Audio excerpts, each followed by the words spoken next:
Schema enforcement works for write operation.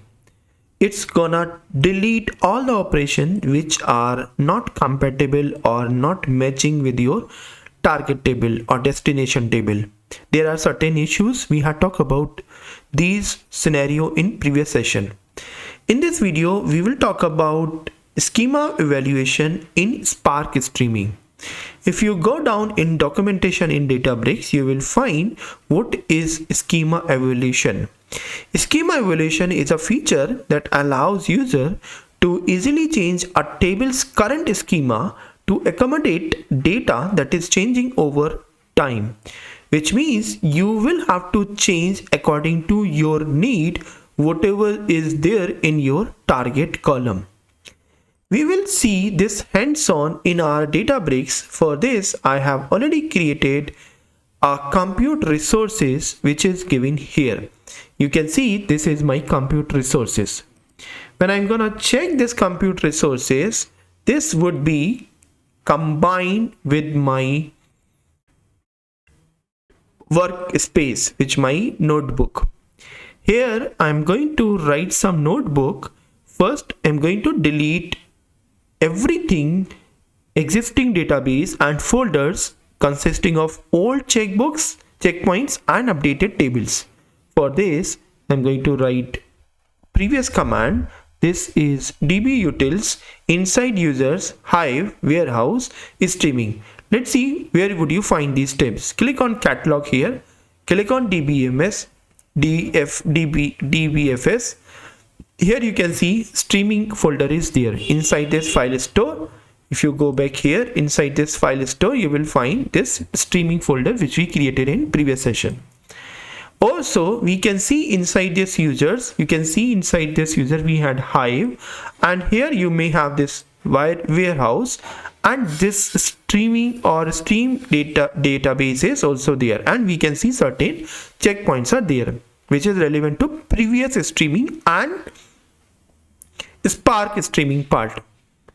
Alright, so I'm going to delete everything using this command so that we can connect our most recent computer resource, and it's gonna delete everything here. Can you see? If you can see, it's gonna connect it here. It's showing true value. Now I'm going to delete others part also. For example, I'm going to drop data table, which is stream data table. For this, I'll have to write %SQL command, and then I'm going to drop if this streaming is there. Click here and click on my catalog. Inside this catalog, I can see this has been deleted. If I click on data dbfs, click on users, you can see inside this hive, inside this warehouse, and others are also deleted. Now you can see you can delete this tables also, and you can create database if not existing. I'm going to create this one. Can you see this has been created in my table? All right. Now let's see what is the autoloader. So how would you go for autoloader?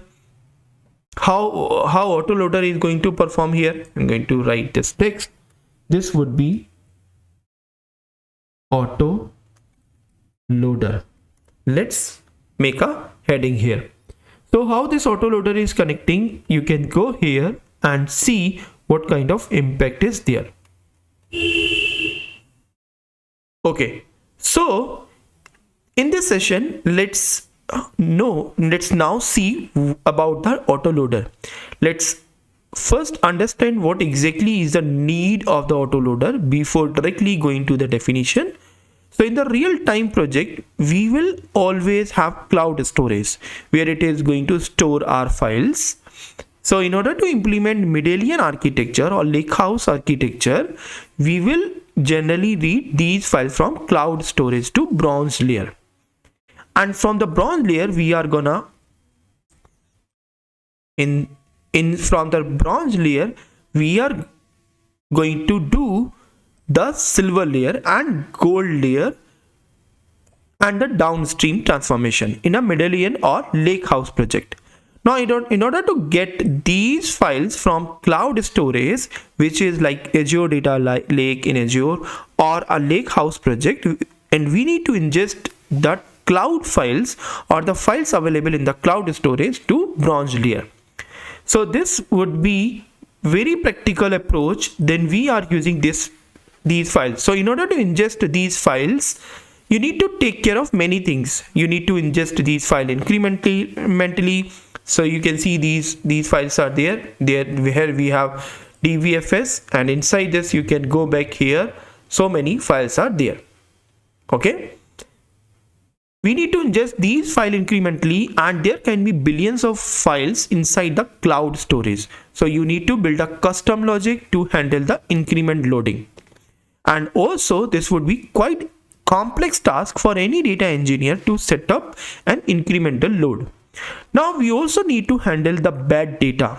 When you are trying to load this to bronze layer, you need to handle the schema changes and things, etc. All these needs a complex logic to customize the handle these while reading the data from data lake to bronze layer. So all these can be supported without explicitly defining any custom logic by making use of Autoloader.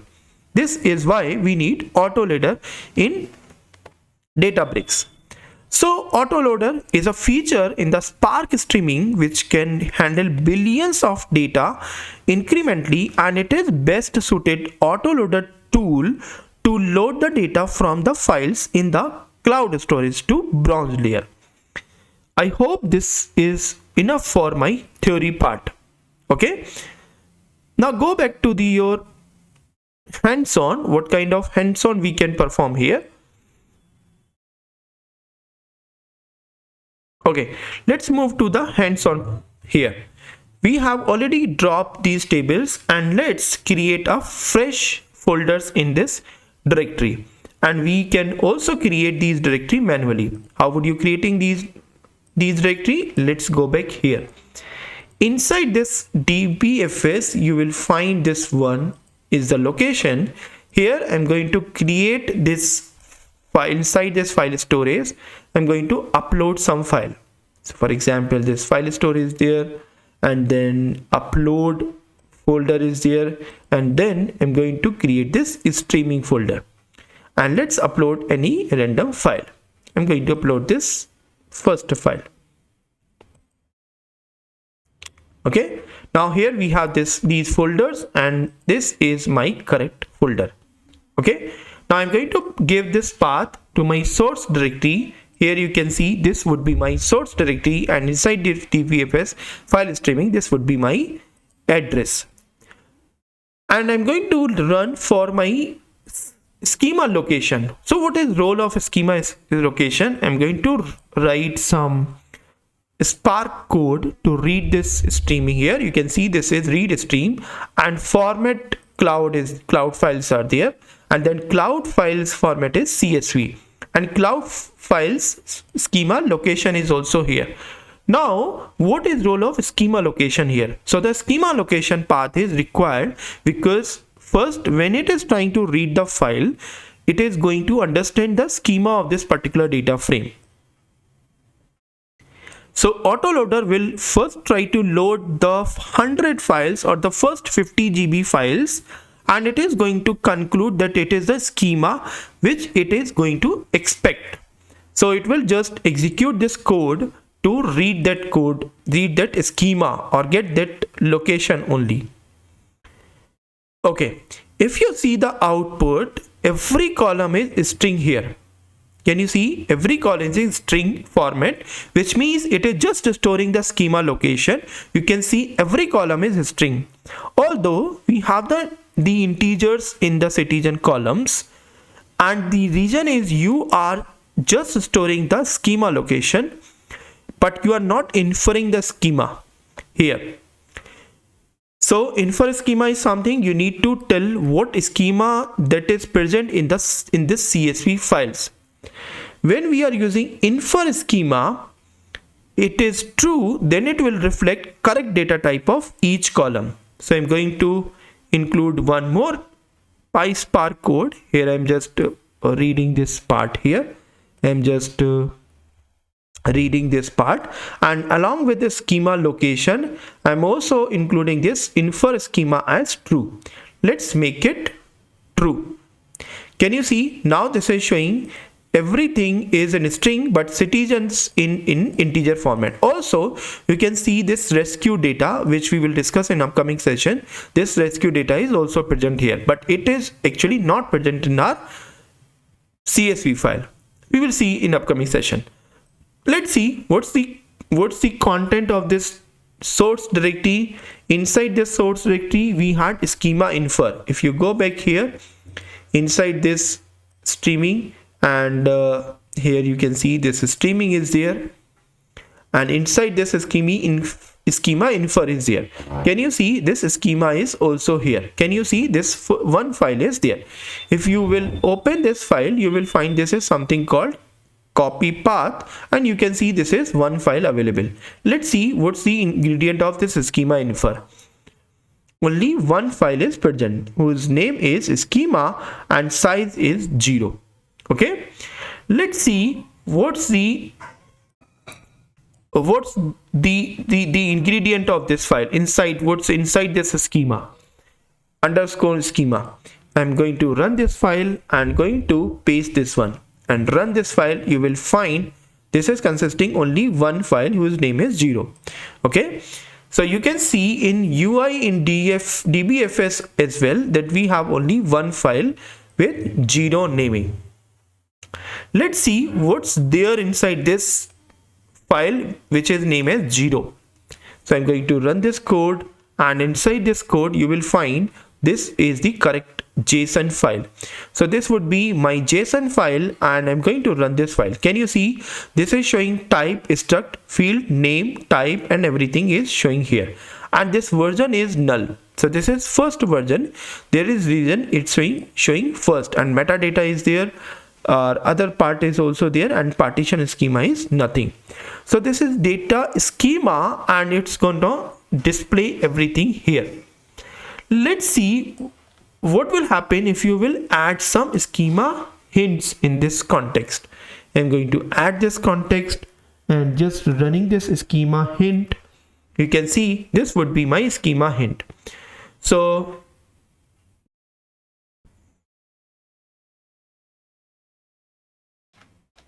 I'm going to run this file, run this code, and I'm going to copy, this would be my df code, and here I'm going to add this code at top of this line, home, enter, just paste this one, home, just delete this one. You will find this would be schema location. Here we have infer schema. Now we have infer schema hint. So what is schema hint here? Let's execute first, then we will explain what is the schema hint. You can see the output as well. Here you can see if you want to convert from your citizen from integer to long, the citizen column to integer to long, you want to make that change. So I want to change citizens from integer to long. So schema hints will change there, and it's need to be added here. So you are gonna change your data type for your citizen column. Previously it was integer format, now it is of this long format. Let's display this content. If we have this code here, I'm going to display this code. You can see this is content of my streaming initialization. It's a part of a streaming, and here you can see this is gonna run all your content. Okay, so we are getting this output country, citizen, and rescue data is showing null because we do not have anything. Now we are not seeing any impact of a schema integer if you are going to run this code from your SQL query. So I'm going to run this SQL code again. For this I'm going to run SQL and just run this code from my schema again.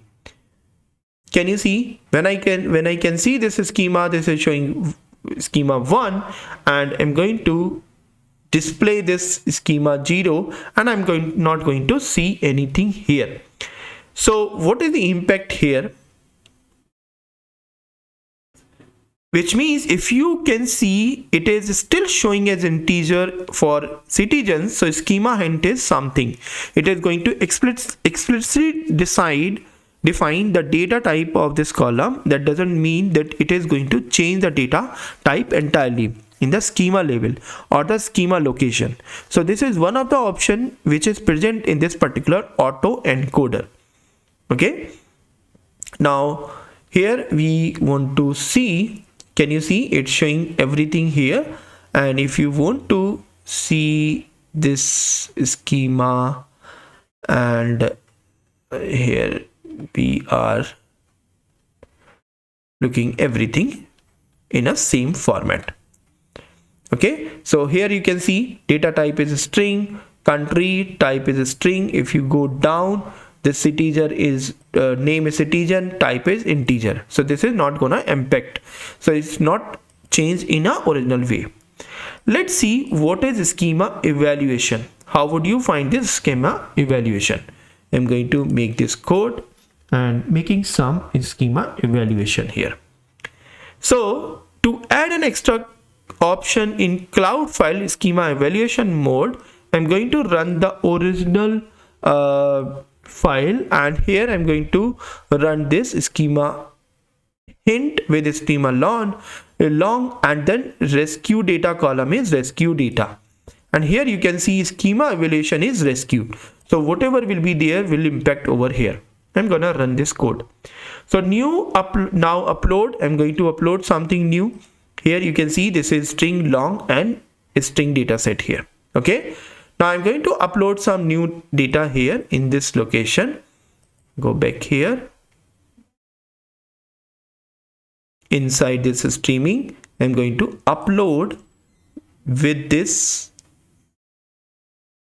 Okay, so in this streaming, I'm going to upload, remove this part streaming, and let's upload this new column which is having more new column. Now can you see it's a consisting more new column. Okay, now we can see this. Let's display this data type here, and here you can see what would be the impact here.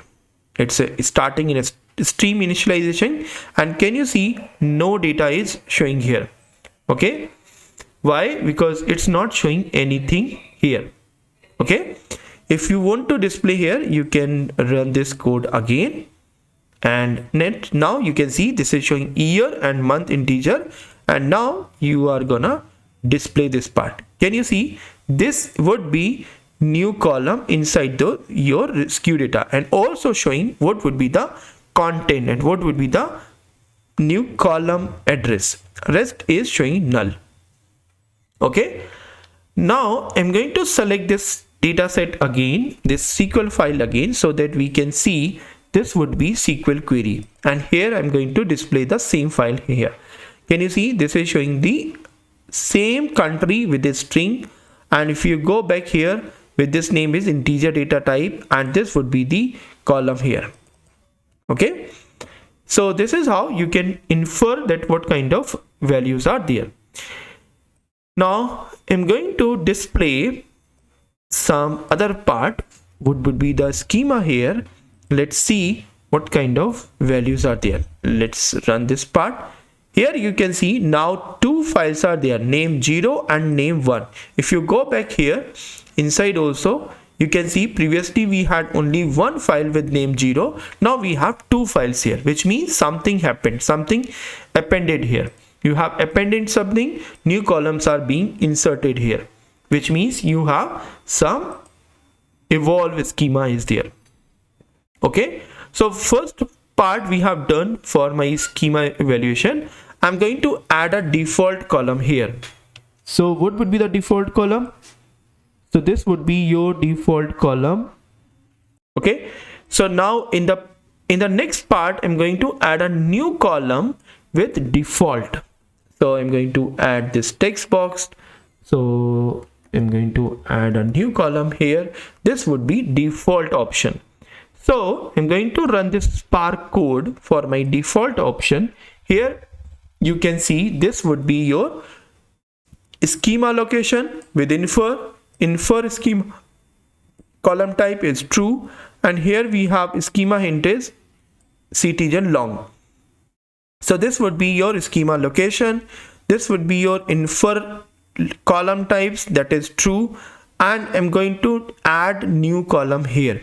Okay, so this would be your schema hints as well. Okay, so let's run this column so that we will have more values. So let's display. Once it is connected here, let's display here. You can see this would be your content. Can you see? It is starting and streaming, and it is showing something relevant to your code. So let's finish this code. If you are processing and you are getting this one, can you see this is showing some rescue column and some mode value? So sometime it is gonna failed if you are not going to execute this part. Okay, and I'm going to insert, I'm going to see this column again. So what would be the ingredient of that file? And if you would see, this would be your db utils schema. Let's see how many files do we had. We had name 0, and if you want to display first file, so you will find this would be your content. Okay, so here you can see this would be your content. So inside this your one column, you have this column type with the string, metadata is citizen. Here you can see data type is nullable, and everything is showing here. So this would be your data schema. And now I'm going to upload a new column, new file inside this dbfs. So I'm going to provide correct location, drop a new column which is having more new columns. I'm going to upload this file. Here you can see this is showing new columns, and now I'm going to display this content, display, so that we will have df here.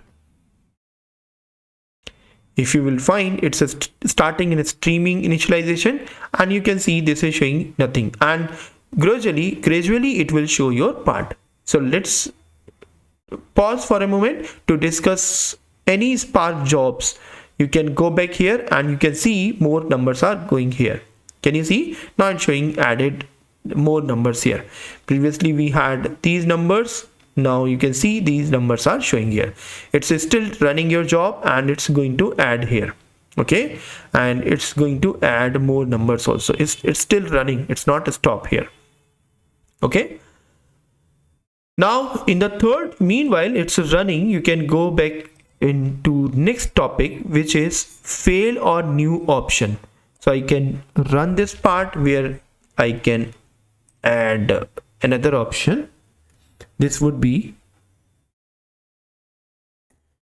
fail or new columns, which means, so in this we will also fail the stream, and stream doesn't restart unless you provide it either the updated schema, or you need to remove the file which are appending the schema. Here Spark will not automatically change any of these the schema. You either need to update it, or by providing some explicit schema, or you need to provide the file that is having additional fields. Okay, so let's see what kind of files do we had inside this schema. I'm going to run this file here. Can you see name 0 and name 1 is there? Okay, and now I'm going to remove these two files if we had. So it's still running. So we, after this running code, you will have more number of files here. So do we have it still running? Yes, it is also running here. Okay, it's also updating here. So after this updation, you will find more number of files there. Okay, Go back here. Let's go schema infer. Inside the schema, can you see there are 2 files, and after this running there would be more number of files. Now let's see what kind of, I want to remove these 2 files. So if any other file is there, you can remove this file. So I'm going to comment this section. So let's run this code. If you want to see, now we have, if you want to see what kind of operation, what kind of files do we had, I can display using this ls command. So I'm going to run this code and going to display how many schema do we have. We have only 1 schema here. Now I'm going to run this file using this PySpark code for my another file. So I'm going to display this code with this schema infer, with this fail on new column schema evaluation mode, and infer schema is true, and what would be the citizen updated data type. You can run this code so that we will have impact of this. So when I'm going to display this file, ideally it's gonna run this code and it's not going to do anything.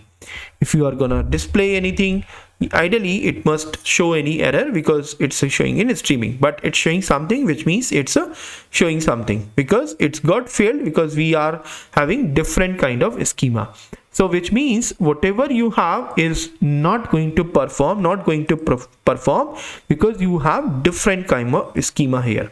Okay, so this is also showing this is only 1 schema because we had only 1 part here. So what we have learned in this session, we had learned how auto encoder is there, how to perform this schema evaluation, how to run the code which is having less number of code or different kind of columns in source and destination, and other parts are also here in this part. Okay, let's see what are the ingredient in our CSV files. So here I am having countries 1, which I uploaded in my DBFS. Here we have countries new column 1.